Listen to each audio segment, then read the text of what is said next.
Wabarakatuh. Perkenalkan, nama saya Niki Sarah Yuliana, SPD CHA CPS.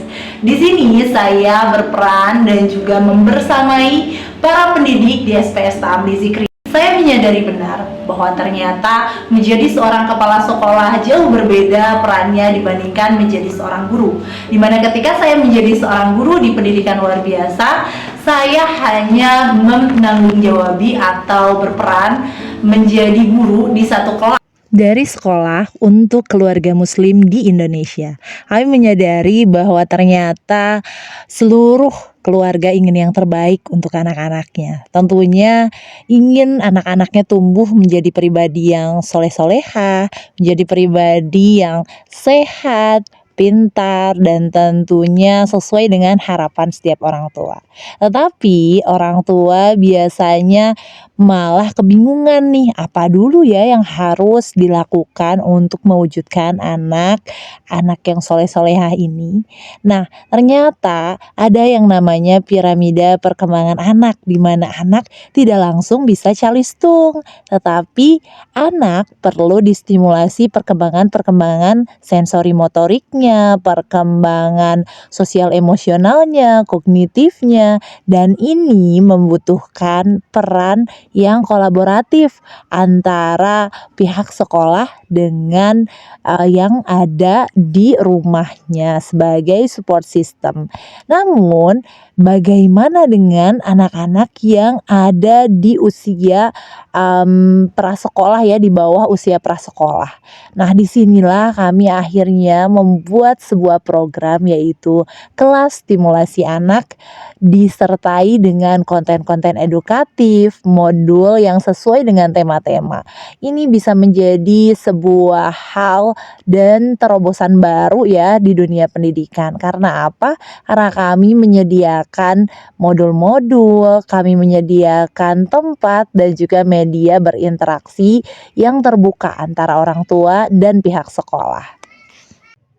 Dengan hadirnya kelas stimulasi anak, ini bisa menjadi fasilitas baru untuk para orang tua yang bingung mau menstimulasi perkembangan yang mana dulu, stepnya apa dulu, kegiatan hari ini apa sih yang harus dilakukan. Karena apa? Bukannya mereka tidak peduli dengan anak-anaknya, tetapi kebanyakan orang tua bingung mau mulai dari mana dulu.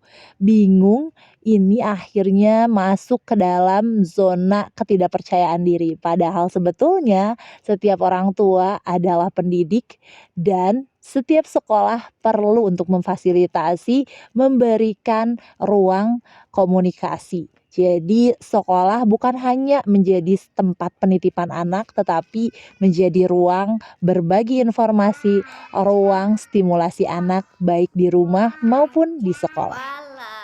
Nah, dari sini menjadi sebuah pengalaman tersendiri ya bagi saya selaku kepala sekolah, bagaimana memanajemen konten-kontennya, memanajemen kelasnya, evaluasi berkalanya, dan tentunya testimoni-testimoni dari setiap peserta.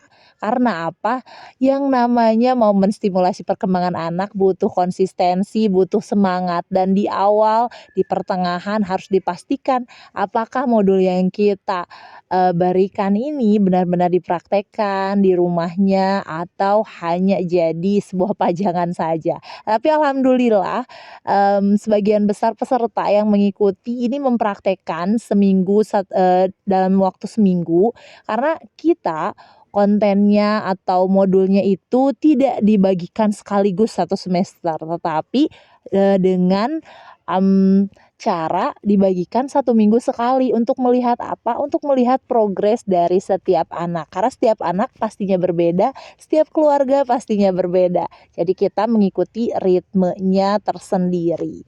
Nah, terakhir saya pribadi sangat terima kasih kepada para guru yang mau nih membuat konten-konten edukatif.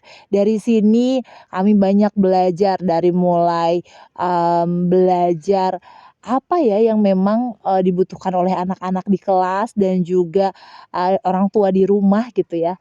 Tapi dari sini kami berkolaborasi, kami juga terus-menerus mengaplikasikan apa yang kami pelajari.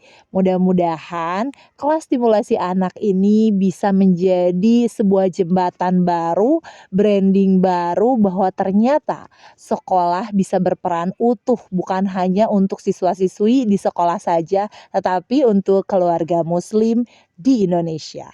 Itu saja dari saya. Terima kasih. Wabillahi taufiq wal hidayah. Wassalamualaikum warahmatullahi wabarakatuh.